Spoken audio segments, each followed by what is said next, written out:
Thanks for joining us at Church Experience Online. If you'd like to learn more about the church, get connected to our community, or help fuel the movement by giving, just check out the link to our website in the description below.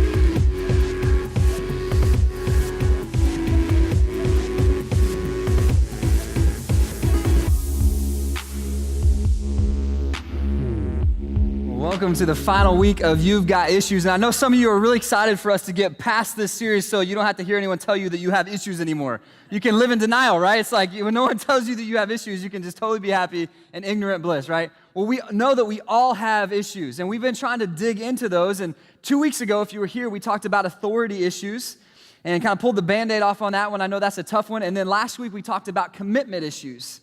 And we were wrestling with the different kinds of commitment issues that we had. And today I feel that God wants to move us deeper on both of those topics as we talk about authority and commitment as we wrap up this teaching series. And so I just titled today's message, Deeper Issues. And today I want to answer a little bit of a question that I threw out to you that first week, and we were talking about authority. We talked about honoring God's authority in our life, and one of the ways we do that is through honoring other authority that He's put in our life, whether it's a manager or a boss, or a coach, a professor, a parent, doesn't matter. Like how we honor authority is in a lot of ways how we honor God. And so we talked about that, but one thing we didn't answer is how do you honor authority when the person in authority over you is not honorable? How do you give respect when they're not respectable? And so I wanna talk a little bit about that today, and we're also gonna wrestle with the commitment issues again, because I know that there's so much deeper things that we can go into there. So that's where we're going. Well, power, authority, leadership, influence, however you package it, is potent. And it even can be dangerous. And how you handle something that is powerful is really important. Check this out. I got a fax from the Florida Wildlife Commission for a gator in a swimming pool behind this lady's house. Hello. Oh. Hey, guys. How you doing? Hey. Knocked on the door, nobody answered, I guess. No, we're back here, keeping an eye on that. How long has he been in here? I have no idea. I didn't see him in there this morning. I think it's 4 feet. Ended up being a little bit over 6 feet. For me, that is like the least desirable size to actually handle because a small gator is more likely to bite you in the first place because it's so much faster. As soon as I got in the water, that gator sees me as a threat. He grabs a hold of something, you're gonna get it removed, most likely. You make a bad judgment, you say, oh, he's tired and he's not tired, that could be the end of it.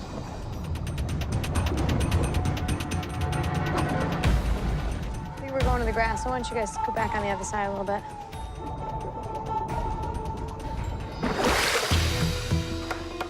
Wow, look at that. It's not like you can just have him swim laps back and forth till he gets tired. You have to get him to attack you or run away from you. Hey, what do you want me to do, grab his tail? And then at the drop of a hat, they can explode. They've got an athleticism I can only dream about.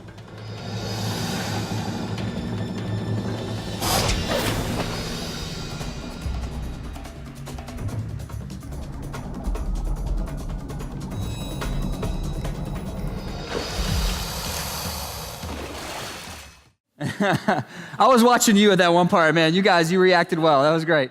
I threw a few of you off. Man, how you handle something that's powerful is really important because if you mishandle it, there can be bad consequences. And when we first started talking about authority a couple of weeks ago, which is kind of a unique topic to discuss, it's something we don't talk a lot about, but man, there's some issues there. And I think a lot of those issues come from having had an experience with someone who was in influence or authority or had a position in our life and they mishandled it, it burnt us, it hurt us, and so now we have authority issues. But how do you live with authority if you have it in a way where you handle that power, that leadership, that influence in a way that honors God? And how do you live under authority in a way that honors God when someone above you is not handling it well. And there is a lot there to wrestle with, but I think that the Word of God, the Bible, gives us a lot of clear direction. So we're in good hands. I'm going to turn to the book of 1 Peter chapter 2. 1 Peter chapter 2. I'm going to begin in verse 18. Now, this is written to in a culture that's very different, obviously, than Clearwater, Florida, and it's spoken to a group of people where in their common experience, slaves and masters in a household would have made a lot more sense in their daily life than it does to us. But we know from history what this is all about, and so I think you'll get this and be able to follow along just fine. But it works to understand through this lens what it looks like to be under a leader, whether they are a good leader or a bad leader. Verse 18. Slaves, in reverent fear of God, submit yourselves to your masters, not only to those who are good and considerate, but also to those who are harsh. For it is commendable if someone bears up under the pain of unjust suffering because they are conscious of God. But how is it to your credit if you receive a beating for doing wrong and endure it? But if you suffer for doing good and you endure it, this is commendable before God. To this you were called because Christ suffered for you, leaving you an example that you should follow in his steps. So it would have been really helpful for someone in this culture because there would have been numerous people who were in a household with a master who they were obligated to follow instructions from, who was not healthy, who was not in a good place. And maybe they were overly harsh, maybe they were judgmental, maybe they didn't care. Maybe they just neglected the servant. But God tells us through this set of instructions that when we're under a leader that is not honorable, we're still obligated to give honor. And when we live in a dishonorable way, there's consequences that come into our life. And that's not an honorable thing. So in other words, to be under a manager at work is not a good manager. But to get disrespectful and talk back to them and talk behind their back, where's that going to get you? Here he's talking about beatings in this context. You know, it's probably going to get you fired, demoted. It's going to bring consequences. At least going to make the work environment toxic, right? It's not going to do anything good for you, right?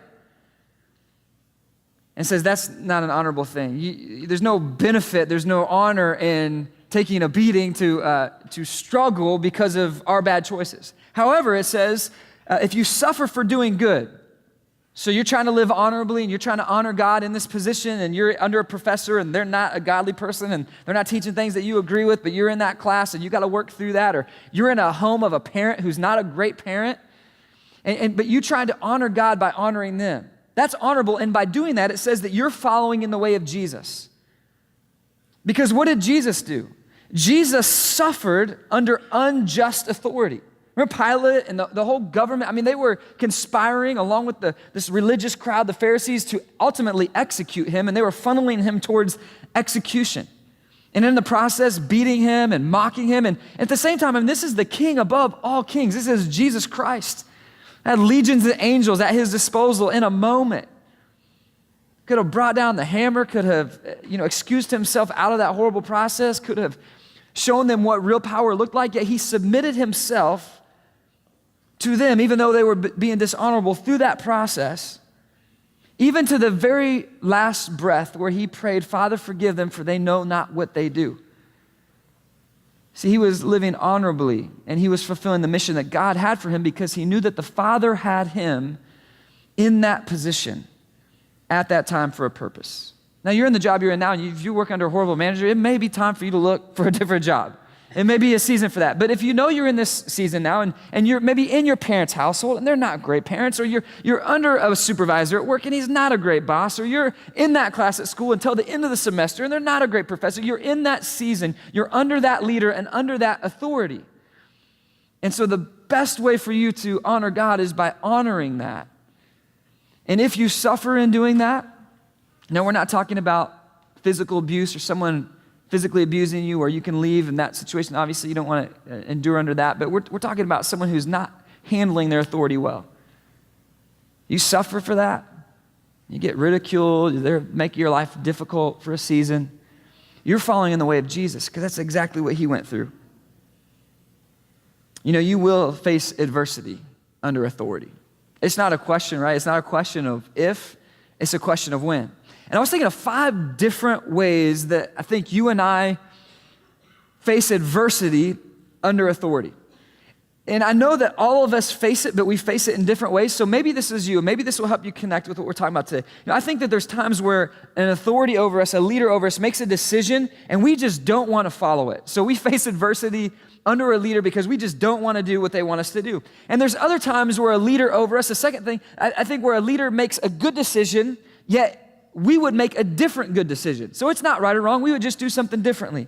And that's adversity under authority. I think there's also times, maybe a third potential experience that some of you have in the room is that you're under a leader who makes bad decisions, and those bad decisions impact you, maybe a lot, maybe deeply. Fourth, I think that maybe there's times where we have a difficult leader or a bad leader that we're under, someone who's not good at handling authority, not good at managing, and so we experience the result of being under someone who's not equipped for the position they're in. Or finally, I think there's times where we make a bad decision. And the person in authority, the person in leadership over us has to instruct or correct or confront us. And that's never comfortable. And so in that way, we also face adversity under leadership. And you can see how this impacts our lives in many different ways. So how do you handle adversity under leadership? How do you even respect a leader who's not respectable? Well, in this passage here in 1 Peter 2, I think God's telling us that even in using an extreme example, even in a horrible situation where there's a slave in the home of a master who's harsh, it tells us even in that situation to give honor. Because to dishonor and invite trouble into your own life, that's not an honorable thing, and that's not going to benefit you. Yet if you suffer for doing good, you're falling in the way of Jesus. Listen, here's what I think the point of this is. Listen. God seems to be more concerned with our character than our circumstances. In your notes, if you're writing this down, adversity under authority tests and shapes our character. It does. It forms us. And that adversity sometimes may be something God allows to shape our character. You react, and how you react under adversity, especially adversity under authority, how you react is listen to this, it's a reflection of your character. And you can almost hear someone's character as if it were an audible thing. You can almost hear their character and how they talk about their leader. You see someone who's working under a bad manager, a bad CEO at their company, and how they talk about him. And this will happen to me sometimes. People will be telling me about their problems, or can you pray for me? And they'll tell me about some person in their life that's in an authority position. And you can almost hear their character and how they talk about or how they don't talk about that person.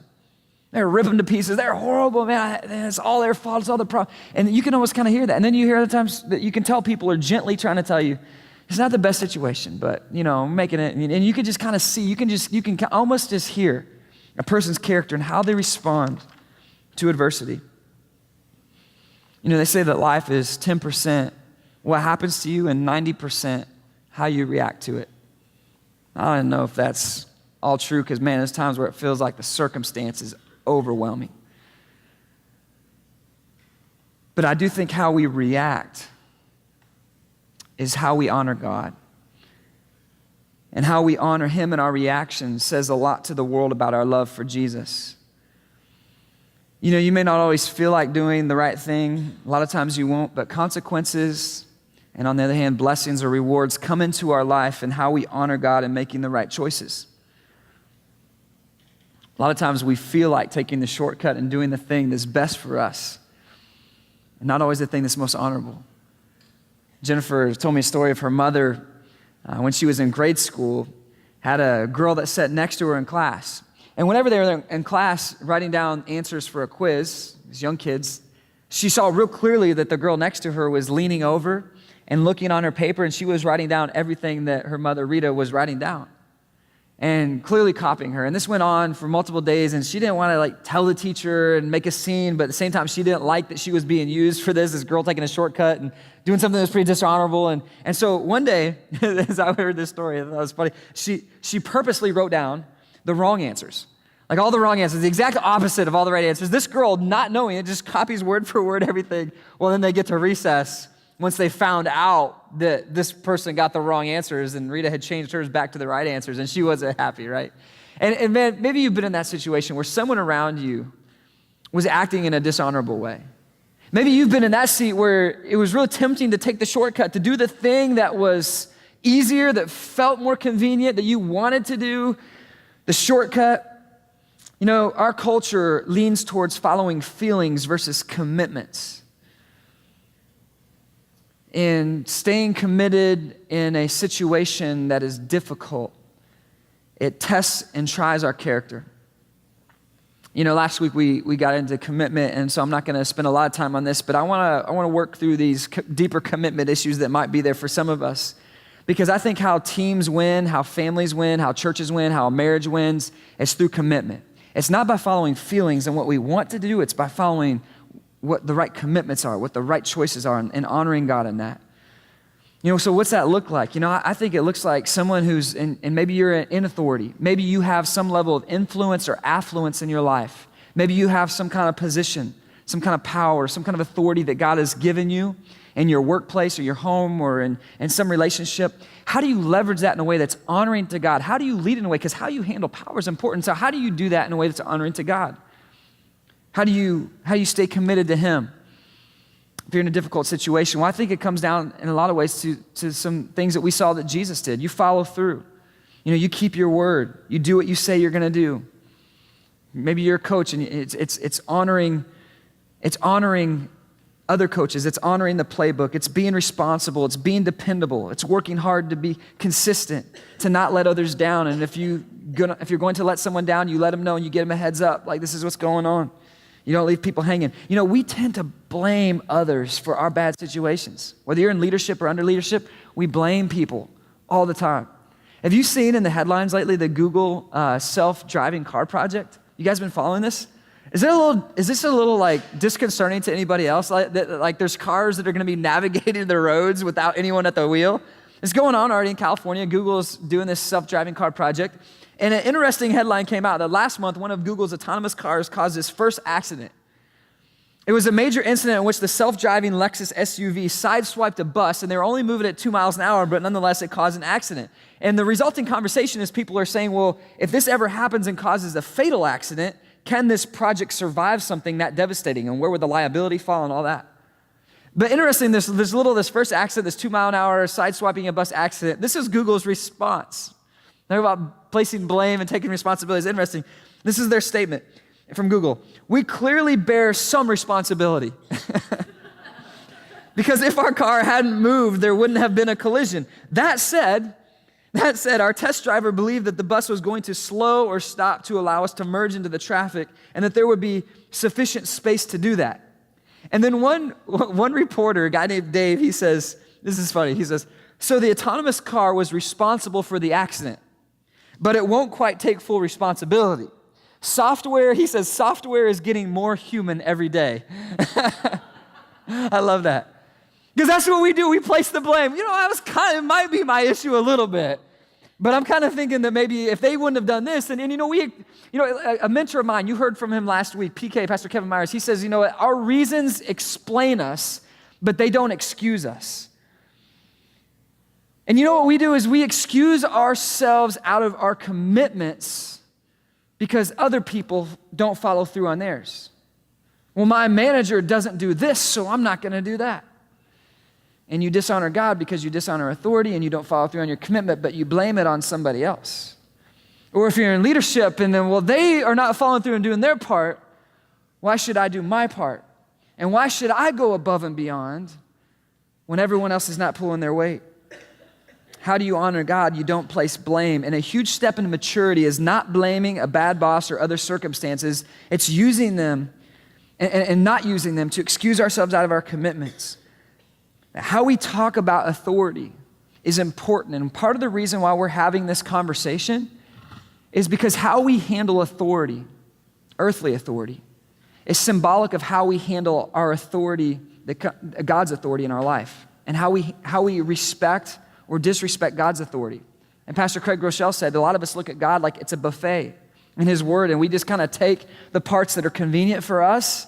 We say, I'm going to take a little bit of this, and this is convenient. This works for me. I see this, the good part of this. But then we get to other parts of God's word and what he wants us to do, and we're like, well, I don't want to do this, or this doesn't seem like it will fit into my life, or this doesn't seem easy or relevant or whatever, and we excuse ourselves out of following God. And every time you take a shortcut, every time you do what you want and we do what we want to do instead of what God calls us to do, it's never in our self-interest. Never. So what does it take to make leading and following work?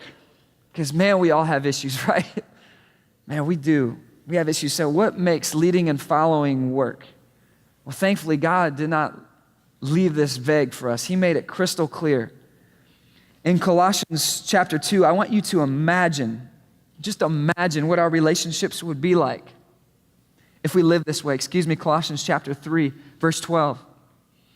Therefore, as God's chosen people, holy and dearly loved, clothe yourselves with compassion, kindness, humility, gentleness, and patience. You know, if you look back on the last 7 days and you were to measure all your reactions and all your relationship interactions up against this standard, how did you do? Let me read this again. How did you do in the last 7 days?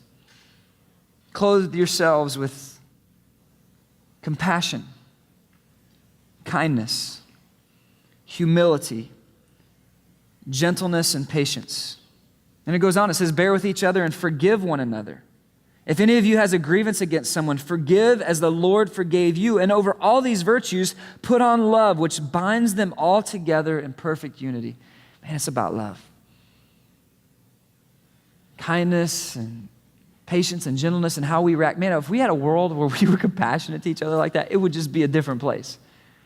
And we envision a place like that, a community of us who would love others and respect other people, regardless of their opinions or beliefs or what they looked like or how they acted, that we could love each other and treat each other with compassion and kindness and put each other first. I mean, that's the kind of community that God envisions. And when he talks about the church, meaning his people, that's what he envisions. And he says that the world will know us by our love. When we love each other in this way, it'll make a huge impact. It'll change the world, really. Lest you get discouraged like some of us would if we measure our last week or our lives up against that high standard. Lest you think that God cannot use people who have issues. Let me introduce you to a story in the Bible about Jesus' closest friends, his most committed companions. I mean, the guys that he spent years pouring his life into, and I want you to see some of their issues. And I'm hoping that this will be an encouragement to you. Maybe we can learn something, because they have this interaction, a couple of them do, that really stirs up some dissension in the group. Mark chapter 10, verse 35. Two of Jesus' closest friends, closest followers, James and John, the sons of Zebedee, it says they came to him. Teacher, they said, we want you to do for us whatever we ask. What do you want me to do for you? He asked. They replied, let one of us sit at your right and the other at your left in your glory. So they said, Jesus, hold on. So I know that there's the 12 of us, and then there's several dozen others, and there's the crowd. But Jesus, here's the thing: like we're committed. I mean, we've been with you through this whole journey, and I'm just thinking, like me and my bro, maybe we could, like, one of us could be on your right, one of us could be on your left. I mean, you got to have like an inner circle. Maybe we could be, your boys, and I mean, you just need to lean on somebody. You got us, but we would love to have like that special, like, can you give us like a title or something? It's like this is where they're going, and this is how Jesus responds. He says, you don't know what you ask. You don't know what you're asking. Can you drink the cup I drink, or be baptized with the baptism I have been baptized with? Now, he's speaking much more than his actual baptism and the cup that he's drinking with. He's talking about the suffering that he's going to go through, the cross and all that. Now, they don't realize they're about to go through a lot of that same persecution, and they don't realize what they're asking. And that's exactly what Jesus says. He says that they don't know what they're asking. And he says, and he asks them, and they say, we can. Verse 39, you will drink the cup I drink and be baptized with the baptism I'm baptized with. But to sit at my right or left is not for me to grant. These places belong to those from whom they have been prepared. Verse 41, I want you to notice this. This is his most committed group. This is his inner circle, right? When the 10, the others, when they heard about this, about James and John fighting for the top positions, They became indignant with James and John. So Jesus, he's trying to start a movement here that's going to change the world. He's going to ultimately die for our sins, and his closest followers are fighting among themselves about who is better than the others. So Jesus, he calls them together, and he says, in verse 42, we get his inspirational and teaching here. He says, you know that those who are regarded as rulers of the Gentiles, he says, you know they lord it over them, and their high officials exercise authority over them. Not so with you. Instead, whoever wants to become great among you must become your servant. And whoever wants to be first must be slave of all. For even the Son of Man did not come to be served, but to serve, and to give his life as a ransom for many. So Jesus, the King of all kings, I mean, you're talking about authority or influence or power. I mean, he had it all. Even secular scholars will tell you there has been no voice, no person who's walked this planet in the last 2,000 years that has had more influence than Jesus Christ. He's more written about, he's more talked about. I mean, he's the man, and whether you believe in him or not, I mean, you have to admit that he's been influential. He had power, he had authority, he was the King of all kings, and yet he came not to have others serve him, but to serve. And he says to his followers, he says, look at how the world does things, right? I mean, if you have power, you use it for your benefit. You leverage it for others to serve you. You use it to get ahead, to advance your agenda. You push people out of the way if they're in the path. You move your mission ahead. He says, not so with you. As my followers, your role is to serve. In your notes, the world fights for position. We fight to serve. You know what Jesus is saying here? He says, you know how the world leads. It's all about me first, push others down to get your own way, climb over others to advance your own agenda. He's like, that's not how we roll in the kingdom. In fact, I'm the King of all kings, and I came here to serve. And leaders who want to be first don't put themselves above others. They humbly serve, and they lift others up. We don't fight for position. We fight to serve in the kingdom. And let me throw another question at you, just so you can marinate on it for this week. But if we were to do a 360 evaluation of you, somehow we could get in your phone and get all your closest contacts, all your frequently called people above you, maybe an authority, maybe you got a supervisor at work, or maybe a parent or someone, and then maybe some people below you in the sense of if you have people that you're responsible for, maybe an employee if you're a manager at work, or maybe a student if you're a teacher. We can get the people that follow after you. And then maybe some of your peers, your friends, the people that kind of roll with you. We were to talk to all those, did like a 360 evaluation on you. And we just asked them this one question. We said, does John, does Mary, does she serve others, or does she serve herself? Does he fight for his own agenda, for position, to better himself and better his life? Or does he fight to better others and to build others up and to bring others along? Like, what's his deal? Just give us the rundown, and we were to do the evaluation. I wonder what people would say. I wonder what they'd say about me, and I wonder what they'd say about you. I'm guessing if you were to respond, and I'm not going to ask you to, but if in your heart you know, or you fear at least a little bit that they might say something other than that you serve, I'm imagining you don't have as good of relationships as you could have or you should have. But I want you to be encouraged if you feel that, man, I got issues. I don't want you to be discouraged and leave here like, man, you know what I got in the last 3 weeks? I have issues. Like, God is through with me. Like, he cannot use me. Because I want you to notice who Jesus used to change the world. It's these 12 ordinary guys. And they went on and did unbelievable things. And God redeemed and changed and built them up and restored them. And they went on and they did some incredible things. And they led this movement that's the church that's now impacted millions upon millions all across this planet. Like, God used these flawed guys filled with issues, just like he wants to use you and me. But this conversation they had with James and John, it wasn't the only time that Jesus had to deal with this. I want to look at one more story here just briefly. And towards the end of Jesus' time on earth, this was actually what we call the Last Supper. Luke chapter 22. In verse 24, Jesus' last meal. Next week we're celebrating Easter Sunday, Resurrection Sunday. Hey, we got some good music, thanks. I love it, that's good. You're not going to see me dance. That would be a bad day. Jesus' resurrection, next Sunday, we're going to celebrate that. He rose from the dead. This Sunday, kind of Palm Sunday, and leading up to Resurrection Sunday, next Sunday, Easter, I'm excited about next week. And man, we're celebrating the life of Jesus, the death of Jesus, but the fact that he came back to life. Well, in his final meal with his closest followers before he dies, before he comes back to life, he's got them all around the table. Check this out. It's real brief. Luke chapter 22, verse 24. They're sitting around this table, and it says, a dispute also arose among them. This is in some ways unbelievable. I mean, he spent 3 years with these guys, teaching them, training them. They've seen him do miracles. They've loved on people. There's been all this incredible serving going on. And it says a dispute breaks out among them. It's like church league softball. You know what I'm saying? It's like it shouldn't happen there. It's like, and it's just this horrible fight that goes on. And it says, here's why. It broke out because they were fighting over who was considered to be greatest.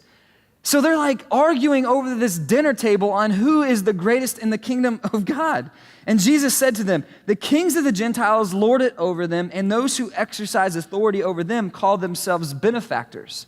They benefit from others. It's more they take more than they give. And in verse 26, he says, but you are not to be like that. See, we're different. We're not saying we're better than the world. We're different than the world. We show the world a better way to live, but it's not because we're better. It's because he's better and he has a better way, and we just point people to it. A way of love, a way of service. And he says, you're not to be like that. He said, instead, the greatest among you should be like the youngest, and the one who rules should be like the one who serves. Why do we have such an emphasis on being a part of a serving team here at Church Experience? Not only do we know that that's where you get connected and build great relationships, but we know that that's what Jesus did, and ultimately that's how we express our love, whether it's being out in the parking lot. And man, I so appreciate the parking team today being out there in the road and helping when they got construction going on, and like other people can actually be able to find us today and get in here. And man, they're out there serving and people greeting folks as they come in new today and welcoming them and expressing love, and people serving the dozens of kids that are out in the concourse, in the classrooms, in the kid experience area. And then they're just expressing the love of God through serving. And how do you be great? How do you live a great life? How do you live a life that lives beyond your life? You serve. You love, and that's what Jesus did. Jesus' companions, they're all grabbing for power to be the greatest. And power can corrupt. And if you go down that self-promoting road of getting more for yourself, it's dangerous. In fact, power can be lethal. A 24-year-old man, this man right here, accused of throwing an alligator through a drive-through window. Our Jared Worksma spoke exclusively to his family tonight. And Jared, what are they telling you? Well, Jay, Josh James' parents are telling us that he is an outdoorsman and that Steve Irwin, the crocodile hunter, was his idol. But above all, they say he is a prankster who meant no harm. Yet Florida Fish and Wildlife says that James grabbed a roughly 3.5-foot alligator on the side of the road, picked it up, got it in his truck, brought it to this Wendy's behind us, and just hurled it through that drive-through window.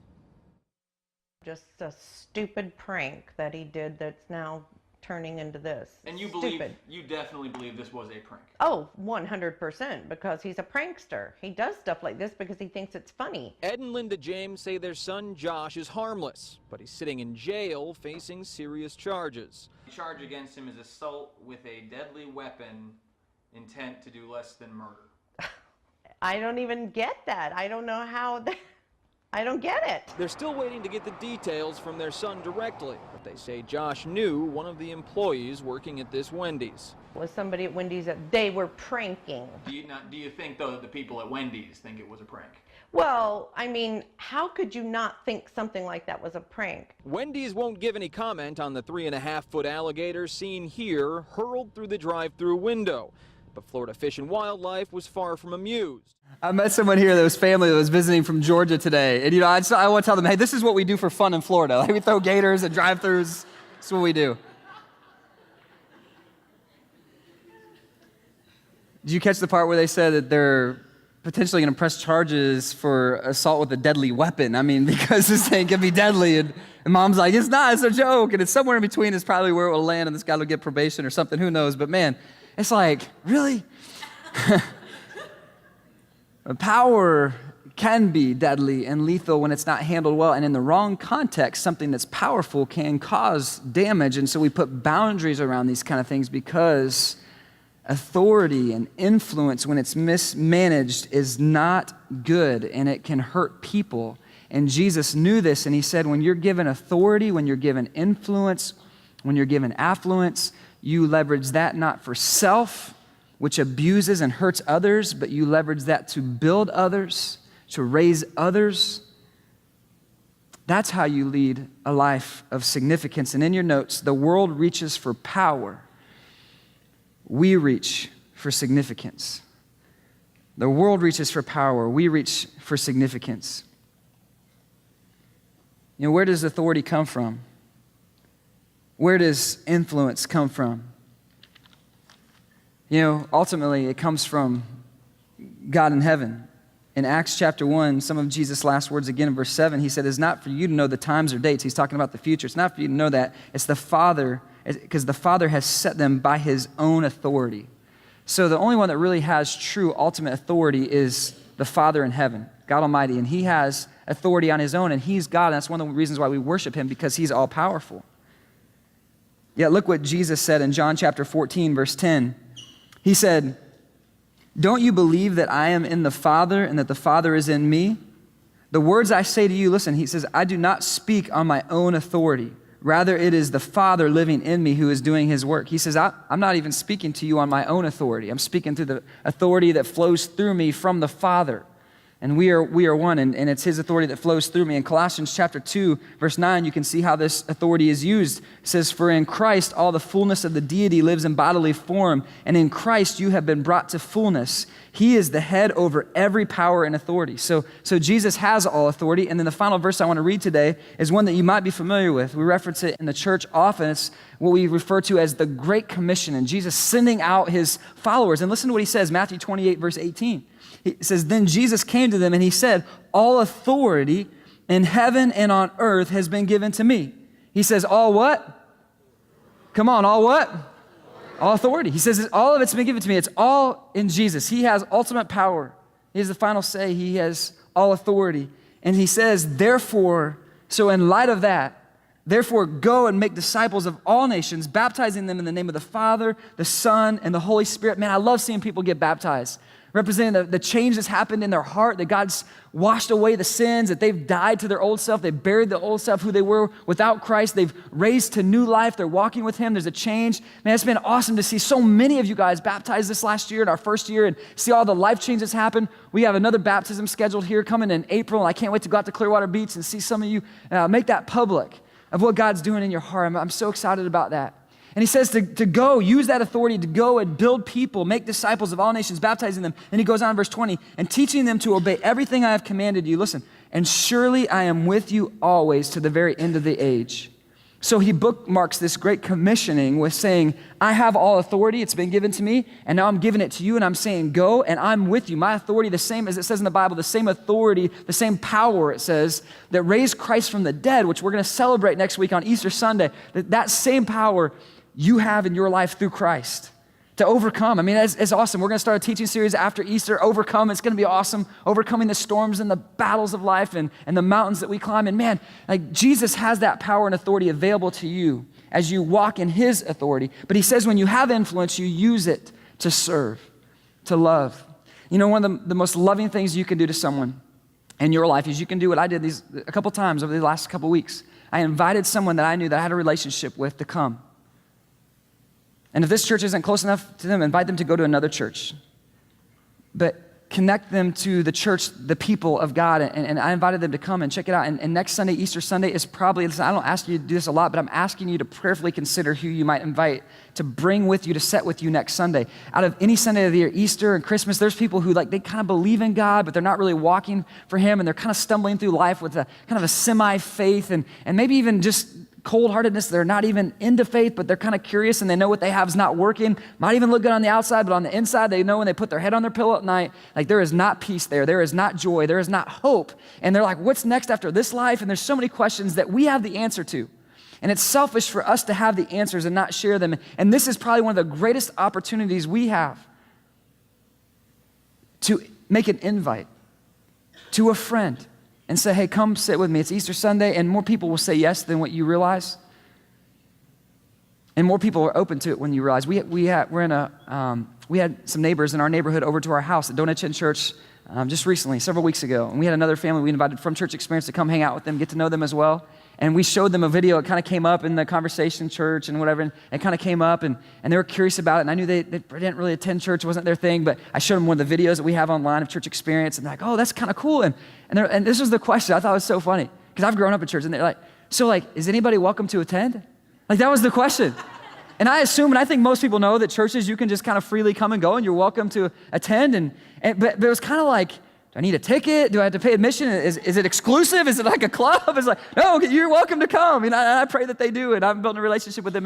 But man, you know what? It's because we love people, and we know that there is something better for them. We know that there's a hope that will change their life, and we get to be the messengers through a simple invitation. And when you leave today, you can take it, and maybe you just want to take it home and just pray.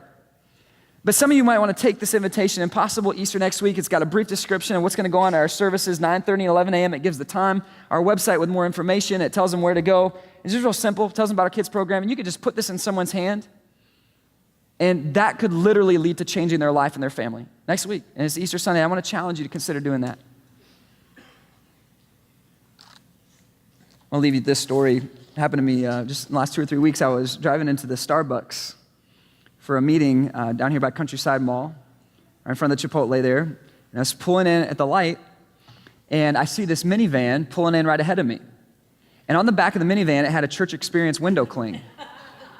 And I've been looking for like the last 2 months since we gave those out. I've been looking everywhere I drive. I'm like, there's got to be one around here, because I see you guys have them on here. I was out in the parking lot. I see them all over on Sundays, but I've never seen one out in the community. And it actually has kind of reminded me of these last few weeks how there's hundreds of thousands of spiritually lost people around here. Not that all of them, I'm sure some of them go to other churches, but the majority of our population in this community does not attend church, does not believe in God, the vast majority. And it's reminded me how many people are, because I have not been able to see one. So I see one, right? So I start following them. I'm like, I'm just going to say hi. I'm so excited, And we pull into the parking lot, and they don't pull into the first space. They're like driving around like towards the back. And I'm like, I wonder if they see me and they're running from me. Like, I don't want to be seen in public with my pastor. It's like, I pull up next to it, I roll my window down, they pull in, it was a mom, and she had several kids, and I knew the family. I'm like, hey, guys. I'm like, hey, what are you doing? I saw the window clean, cool, And then I was off, and it was just kind of a fun moment. But you know what? I had someone else, one lady in our church, a different person who had that on their car, and they told me a couple weeks ago, they said, I get asked all the time. I'll pull into a place, and someone will ask me, hey, what's Church Experience, and that kind of thing. Man, it's simple stuff like that can make a difference. But listen, if you're driving around with the window cling, and please don't take one if you're not a good driver. We have some out there, but only if you're a good driver. We don't want to do the opposite, you know what I'm saying? You could take a card and give it to someone, but all that stuff really is meaningless if the person behind it is not there to love on them and to serve them like Jesus did. If you have any other agenda, don't do it. If your agenda, if you understand like that this could change someone's life, you're there to love them and lift them and serve them, and not just through that, but through the way that you live and interact with them. Man, this could change someone's life. And I'm just asking you to pray about it. I'm asking you to pray about God and I know this is a real pressing in kind of ask, but would you just pray this week and say, God, would you just show me who I'm supposed to invite if I am supposed to, and I'll do it. But is there someone in my life who would need this? And I'll do it. I'll have the courage to ask, and I'll leave the result to you. It's not on me. The pressure's not on me for the result. That's in your hands, God. I just have to be faithful to make the ask and trust that you'll be at work. And I'm asking you to consider doing that, because I believe it'll change their life. I know it's changed my life, and I've seen it change so many. Right on? We hope you got a lot out of today's teaching and will be able to apply it to your everyday life. Again, if you'd like to learn more, get connected, or begin to give financially, just check out the link below. Thanks for stopping by, and we hope to see you real soon.